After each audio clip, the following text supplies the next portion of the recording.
மாபெரும் இயக்கமான அஇஅதிமுகவை எவராலும் பிரிக்க முடியாது என்றும், எத்தனை எதிரிகள் வந்தாலும் அதனை சமாளிக்கும் திறன் கழகத்திற்கு உள்ளது என்றும் கழக பொதுச் செயலாளர் சின்னம்மா கழக நிர்வாகிகளிடம் சூளுரைத்தார். கழக பொதுச் செயலாளர் சின்னம்மாவுக்கு ஆதரவாக இன்றும் சென்னை போயசோட்ட இல்லத்தில் திரளான கழக நிர்வாகிகள் உள்ளிட்டோர் குவிந்தனர். அவர்கள் மத்தியில் உரையாற்றிய சின்னம்மா, கழக நிறுவன தலைவர் எம்ஜிஆர் மறைந்தபோது அம்மாவுக்கு இழைக்கப்பட்ட அநீதிகளிலிருந்து மீண்டு வருவதற்கு தாம் செயலாற்றியதை விரிவாக எடுத்துரைத்தார். கழகத்தை பிரிக்கும் முயற்சியில் ஈடுபட்டிருப்பதன் மூலம் கழகத்திற்கு உண்மையான விசுவாசி அல்ல என்பதை பன்னீர்செல்வம் நிரூபித்துள்ளதாக சின்னம்மா தெரிவித்துள்ளார். எத்தனை எதிரிகள் வந்தாலும் அவர்களை சமாளிக்கும் திறன் கழகத்திற்கு உள்ளதாகவும் சின்னம்மா உறுதிபட தெரிவித்துள்ளார். புரட்சி தலைவரின் ரத்தமான கழக உடன்பிறப்புகளே, அம்மாவின் பிள்ளைகளே, அனைத்து இந்திய அண்ணா திராவிட முன்னேற்ற கழகத்திற்கு இன்று ஒரு பல பரீட்சை ஏற்பட்டு உள்ளது. இது நமக்கு பழக்கப்பட்ட ஒன்றுதான். தலைவர் இறந்தபோது நாம் இதே சூழலை சந்தித்தோம். அதன் பிறகு அம்மா அவர்கள் இந்த கழகத்தை இரண்டாக பிரிந்ததை ஒன்றாக இணைத்து இரட்டை இலையை மீட்டு ஒரு மாபெரும் கழக தொண்டர்களை ஊக்கப்படுத்தி 1.5 கோடி தொண்டர்களை உடைய இந்த இயக்கத்தை ஒரு பன்னீர்செல்வத்தால் ஒன்றும் செய்துவிட முடியாது.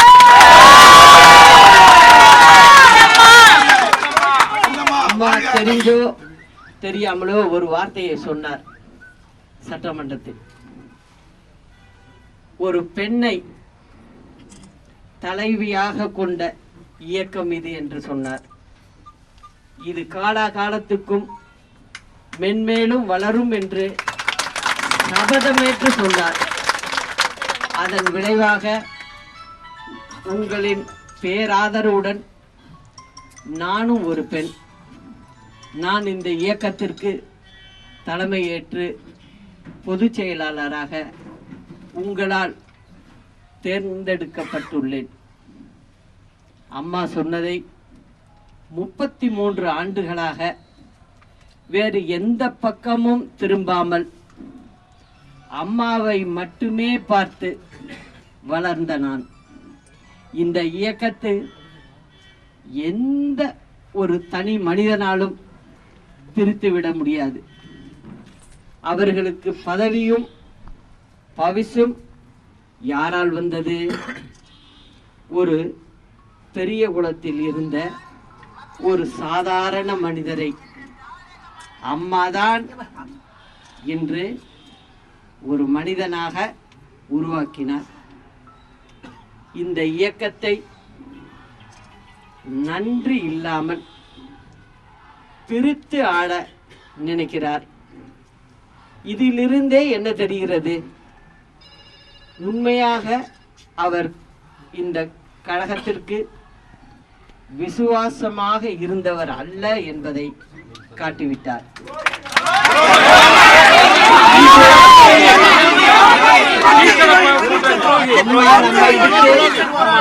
தெரிந்த போது அன்று இரவு இன்று நடக்கும் நிகழ்வுகள் அன்றே தொடங்கி இருக்கலாம். அந்த மாதிரியான ஒரு சூழ்நிலை இருக்கும் என்பதை நான் நன்றாக உணர்ந்திருந்தேன். அம்மாவுடைய இறுதி சடங்கை ஒரு பக்கம் எப்படி செய்வது என்று ஒரு பக்கம் நான் குடும்ப உறுப்பினராக பார்த்து கொண்டேன். அதே சமயம் அம்மா இல்லாத வேளையில் நம் கழகத்தை 2 துண்டாக பிரிக்க நிறைய பேர் அதுல சதி திட்டத்தில் இருந்தாங்க. அது அன்று இரவு 1 மணிக்கே, எனக்கு 12 மணிக்கே தெரிந்து விட்டது. அதனால் உடனடியாக நான் அழுது கொண்டே அவர்களை கூப்பிட்டு பன்னீர்செல்வம் உள்பட 5 அமைச்சர்களை கூப்பிட்டு அவர்களிடம் சொன்னேன், நேரம் இல்லை நமக்கு, உடனடியாக இரவே பதவியேற்க வேண்டும், உடனே அப்பாயின்மெண்ட் கேளுங்கள் கவர்னரிடம், உடனே செல்லுங்கள், இந்த நிமிடமே பதவி எடுக்க வேண்டும், எல்லாரும் பதவி ஏற்க வேண்டும், எந்த துறை யார் பார்த்து கொண்டிருந்தீர்களோ அது அப்படியே இருக்கட்டும், தற்சமயம் பன்னீர்செல்வம் முதல்வராக பதவி ஏற்றுக்கொள்ளட்டும் என்று சொன்னேன். சொன்ன உடனேயே பன்னீர்செல்வம் உள்பட உங்களை தான் ஏற்றுக்குவாங்க, அதனால சின்னம்மாவை தான் ஏற்றுக்கணும் அப்படின்னு 5 பேரும் சேர்ந்து சொன்னாங்க. அப்போ நான் சொன்னேன், எனக்கு எல்லாத்த விட என்னுடைய அக்கா தான் முக்கியம்.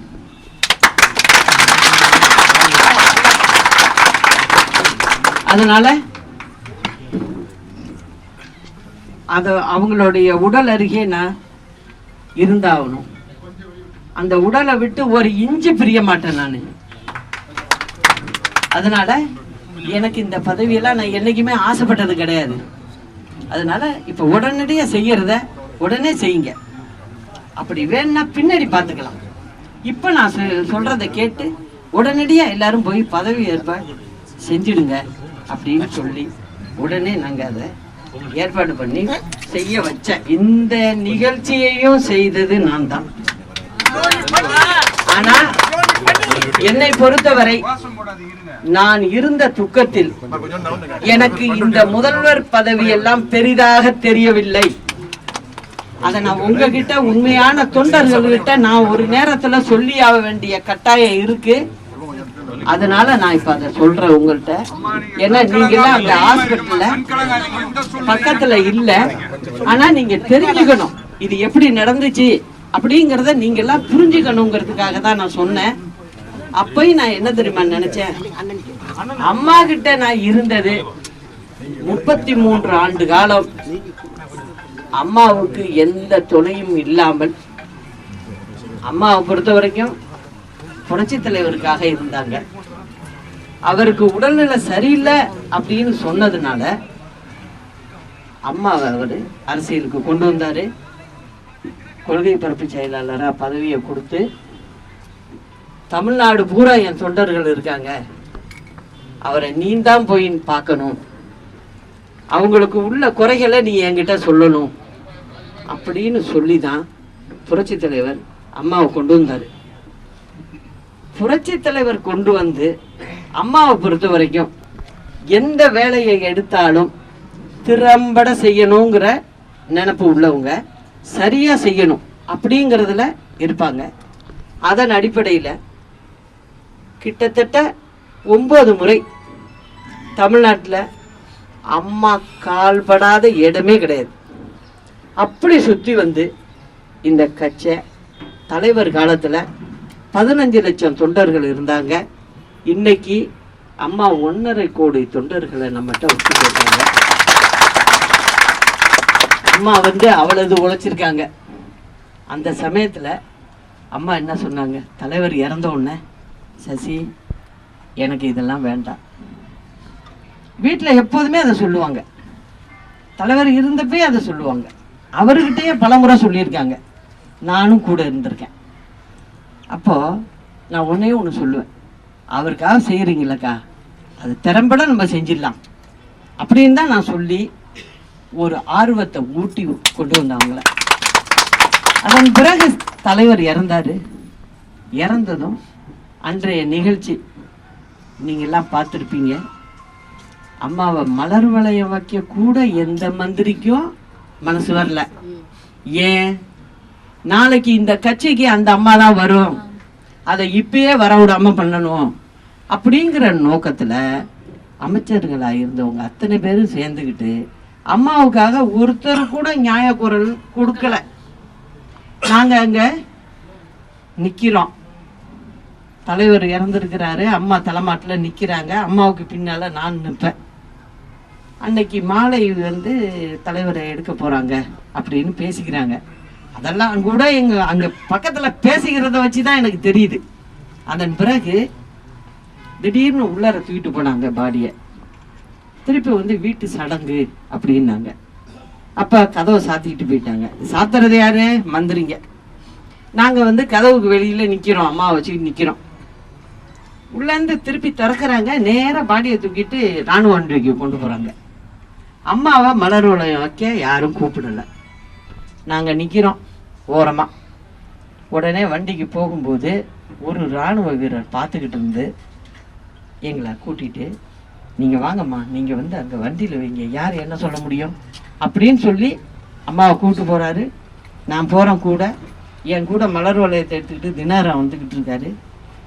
அங்கே போய் அம்மாவை ஏற்றி விட்டு மலர் வளையம் வைக்க சொல்கிறோம். அந்த ஜானகி அம்மாவுடைய உறவினர்கள் வந்து அம்மாவை பிடிச்சி தள்ளுறாங்க, முகத்தில் கையை வச்சு. பின்னாடி வந்து அம்மாவுக்கு பின்னாடி ஜேபிஆர் அடிக்கிறாரு அம்மாவை முதுகுல. அப்போ பின்னாடி இருக்கிற தினகரன் வந்து அம்மாவோட ஹேண்ட்பேக்கை வச்சுக்கிட்டு நிற்கிறாரு. உடனே பின்னாடி வந்து ஜேபிஆர் உங்களுக்கு தெரியும் என்ன ஹைட்டாக இருப்பாருன்னு, இவன் சின்ன பையன் கையை பிடிச்சி கடிக்கிறான். கடிச்சு அவனால அதான் முடியும். அதுக்கு பிறகு அம்மாவை நாங்கள் எப்படியாவது காப்பாற்றினா போகிறோம்னு சொல்லி பிடிச்சி அம்மா அதுக்குள்ளே தள்ளிட்டாங்க கீழே. நான் கீழே இருந்துக்கிட்டு அம்மாவை தாங்கி பிடிக்கிறேன். உடனே சென்னை கமிஷனராக இருந்த ஸ்ரீபால், அவர் தான் அப்போ பொறுப்பு. அவர் எங்ககிட்ட வந்து சொல்கிறாரு, அம்மாவை அடிக்கிறதுக்கு எல்லா மந்திரியும் திட்டம் தீட்டிட்டாங்க, நீங்கள் உடனடியாக அவங்கள வீட்டுக்கு அழைச்சிட்டு போயிடுங்க அப்படின்னு சொல்லிட்டாரு. நாங்களும் உடனே அம்மாவை பத்திரமா அழைச்சிக்கிட்டு போயஸ்காரனுக்கு வந்துட்டோம். வந்தோடனே இந்த இடத்துல அவங்க அம்மாவுடைய படம் இருக்கும். அங்கே வந்து அம்மா விழுந்தாங்க. உளுந்து மயக்கம் வந்துட்டு அப்படியே தூக்கி மடியில் போட்டுக்கிட்டு, எங்கள் வீட்டில் அப்பையிலேருந்து வேலை செய்கிற ராஜம்மான்னு ஒன்று இருக்குது, இப்பயும் இருக்குது, அதை சீக்கிரம் தண்ணியை கொண்டுட்டு வாங்கன்னு சொல்லி முகத்தில் தண்ணியெல்லாம் தெளித்து தூக்கி உட்கார வச்சு என்னோட புடவை முந்தானையால் முகத்தை தொடச்சிட்டு அக்காவை மேலே கூட்டிகிட்டு போனேன். அதுக்கு பிறகு அவங்க ஸ்ட்ராங்காக என்ன சொல்லிட்டாங்க, எல்லாருக்கும் எதுக்கு என்னை அவமானப்படுத்திட்டாங்க, தலைவருடைய இறுதி சடங்குல உழைச்ச ஒரு கொள்கை பரப்பு செயலாளரை யாருமே அனுமதிக்கலையே, அதை பார்க்கலையே, நாங்கள் வந்துட்டோம் வீட்டுக்கு. அதன் பிறகு அம்மா சொல்லிட்டாங்க, இது கட்சி வேணாம், ஒன்றும் வேணாம், எனக்கு இது தேவையில்லை, அவருக்கு உதவி செய்யறதுக்காகத்தான் நான் கூட இருந்தேன், அதனால என்னை விட்டுடுங்கன்ட்டாங்க. அப்பவும் நான் சொல்லி, இல்லை இல்லை, உங்களை எல்லாரும் சேர்ந்து ஊருக்கு மத்தியில் உங்களை பிடிச்சி தள்ளிட்டாங்க, அதுக்காக நீங்கள் வந்தாகணும் அப்படின்னு சொல்லி அவங்கள இருக்க வச்சு ரொம்ப கெஞ்சி கூத்தாடி, இல்லைக்கா நீங்கள் இருக்கணும் அப்படின்னு சொல்லி அவங்கள இருக்க வச்சு இன்னைக்கு இந்த அளவுக்கு இந்த கட்சி வந்ததுக்கு அம்மா தான் முழு காரணம். நான் என்னை பொறுத்த வரைக்கும் கேட்டிங்கன்னா, நானும் வந்து அம்மா எப்படி நினச்சாங்க தலைவர்கிட்ட, அதே கதை தான் என் கதையும். நான் வந்து என்னை முன்னிலைப்படுத்துகிறதோ இல்லை கட்சிக்கு வரணும்னு நினச்சதோ எதுவுமே கிடையாது. என்னோட வேலை என்னன்னா, கட்சிக்காரவங்க கொண்டாந்து இந்த வாசலில் மனு கொடுத்தாங்கன்னா அதை உட்காந்து படிச்சுக்கிட்டு இருப்பேன் மணிக்கணக்கா. படித்து அதில் எது முதல்ல செய்யணும் வேண்டியது என்ன செய்யணும் அப்படிங்கிறத சொல்லி அதை அம்மாட்ட கொடுத்து நோட் எழுதி வச்சு, அக்கா இதை உடனே செய்யணும் அப்படின்னு சொல்லுவேன். இதை தவிர நான் வேற எதுலையுமே நான் கலந்துக்கிட்டது இல்லை. கட்சி பிரச்சனை எதுவாக இருந்தாலும், டூர் போகணுன்னாலும் அதுக்கு என்ன செய்யணுமோ அதை செஞ்சுருக்கேன். அதே போல் கூட்டணி பேச்சுவார்த்தை அது மட்டும் நான் இங்கே உட்காந்து செய்வேன். இவங்களுக்கு கூட தெரியும், இவங்கள்ட்டையும் நான் பேசியிருக்கேன் இப்போ. அதனால் அந்த மாதிரி தான் நானும் இருந்தேன். அந்த நினப்பில் தான் அன்னைக்கு அம்மா இறந்தோடனே நான் நினச்சிருந்தா சிஎம் ஆகியிருக்கலாம். எனக்கு அந்த நினப்பு ஒரு செகண்ட் கூட வரல. என்னை பொறுத்த வரைக்கும் இந்த அரசாங்கம் நீடிக்கணும், அம்மா கொண்டு வந்த அரசாங்கம் நீடிக்கணும், அதுதான் நான் நினச்சேன். அதுக்கு தான் அவரை உட்கார வச்சோம். ஆனால் இந்த சட்டசபை நிகழ்ச்சியை பார்த்ததும் மனசு கொஞ்சம் சரியில்லை எனக்கு. தலைவரை விரட்டி அடித்த கருணாநிதி, அந்த திமுக, அவங்களோட இவ்வளோ சவகாசமாக பேசிக்கிட்டு சிரிச்சுக்கிட்டு உட்காந்துருக்காரு இவர். இது எப்படி சரியா வரும் அப்படின்னு என் மனசுக்கு பட்டுச்சு. அதையே அமைச்சர்கள் பூரா என்கிட்ட வந்து சொன்னாங்க, இல்லைம்மா நிலைமையே சரியில்லை, ரொம்ப ஒத்துமையா போயிட்டு இருக்க மாதிரி தெரியுது, இவர் ஒன்றும் அவங்க சொல்றதுக்கு கூட பதில் சொல்ல மாட்டேங்கிறாரு அப்படின்னு சொல்றாங்க. கடைசி நாள் பார்த்தீங்கன்னா தூக்கி தலையில இடியை விழுந்த மாதிரி துரைமுருகன் எந்திரிச்சு என்ன சொல்றாரு, நீங்க ஒன்றும் கவலைப்படாதீங்க, நாங்க இருக்கோம், 89 எம்எல்ஏக்கள் இருக்கோம், நாங்க பார்த்துக்கிறோம் உங்களை, நீங்க 5 வருஷம் சிஎம்மா இருக்கலாம் அப்படின்னு சொல்றாரு. அதுக்கு உடனே என்ன பண்ணியிருக்கணும் பன்னீர்செல்வம், எந்திரிச்சு எதுக்கு நீங்க கொடுக்குறீங்க எங்களுக்கு, எங்களுக்கு தான் இவ்வளவு பேர் இருக்காங்க அப்படின்னு அவர் சொல்லியிருந்தாருன்னா இப்பயும் நான் ஒன்றும் டிஸ்டர்ப் பண்ண போறதில்லை, அவரே விட்டுருப்பேன், இருக்கட்டும், ஏன்னா நான் வரணும்னு ஆசைப்படலையே, அதான உண்மை, இருக்கட்டும்னு சொல்லியிருப்பேன். ஆனா அவர் அதை சொல்லலை. அப்ப என்ன அர்த்தம், உங்களை திமுக தூண்டி, அதுதான் தெரிஞ்சிருச்சு எனக்கு, தூண்டி விடுறாங்க, நீ முடிஞ்சா பிரிச்சுக்கிட்டு வா, வர்றது வரட்டும், மேற்கொண்டு 89 வச்சு ஆட்சி அமைச்சிடலாம், அப்படித்தானே கணக்கு போட்டிருக்காங்க. அதை புரிஞ்சுக்கிட்டதுனாலதான் நாங்க இனிமே விட்டுறக்கூடாது, நம்ம சீக்கிரம் இதுக்கு ஒரு முடிவெடுத்தாகணும் அப்படிங்கிற நிலைமைக்கு பன்னீர்செல்வம் தான் தள்ளினாரை தவிர நாங்களா பண்ணல. இதான் நடந்தது. இதெல்லாம் உங்களுக்கெல்லாம் நீங்க தினம் வர்றீங்க இங்க, நீங்க எல்லாம் கட்சி தொண்டர்களுக்கெல்லாம் இது இந்த விஷயங்கள்லாம் தெரியணும், என்ன நடந்துச்சு அப்படிங்கிறது தெரியணுங்கிறதுக்காக தான் நான் இன்னைக்கு உங்கள்கிட்ட விவரமா இவ்வளவு தூரம் சொன்னேன். இப்பயும் நேத்து நான் சொல்லிட்டு வந்தது என்னன்னா, இந்த அரசாங்கம் இருக்கணும், அது இருக்கிறதுக்கு என் உயிரையும் விட தயார்.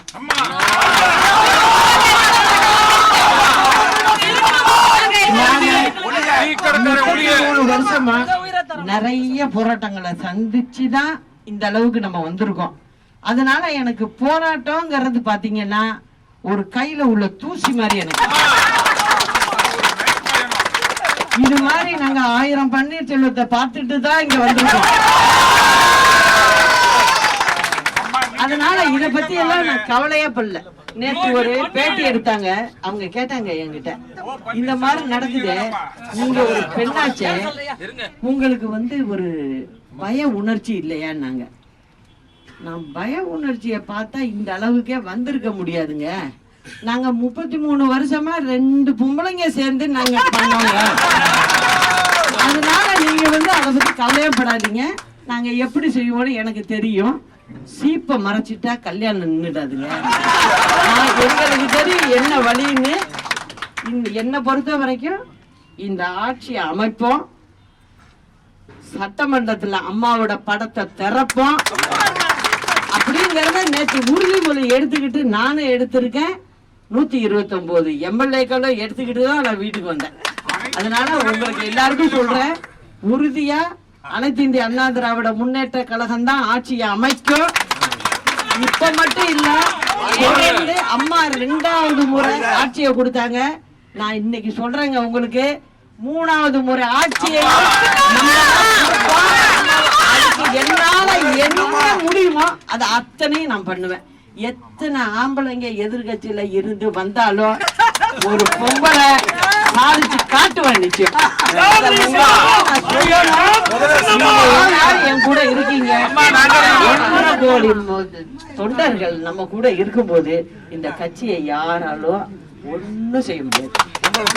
உங்களுக்கு எல்லாருக்கும் நீங்க இவ்வளவு தூரம் வந்து என் கூட எனக்கு துணையா நிக்கிறீங்க, இதுக்கு நான் ரொம்ப கடமைப்பட்டிருக்கேன். நான் நன்றி சொல்லிக்கிறேன்.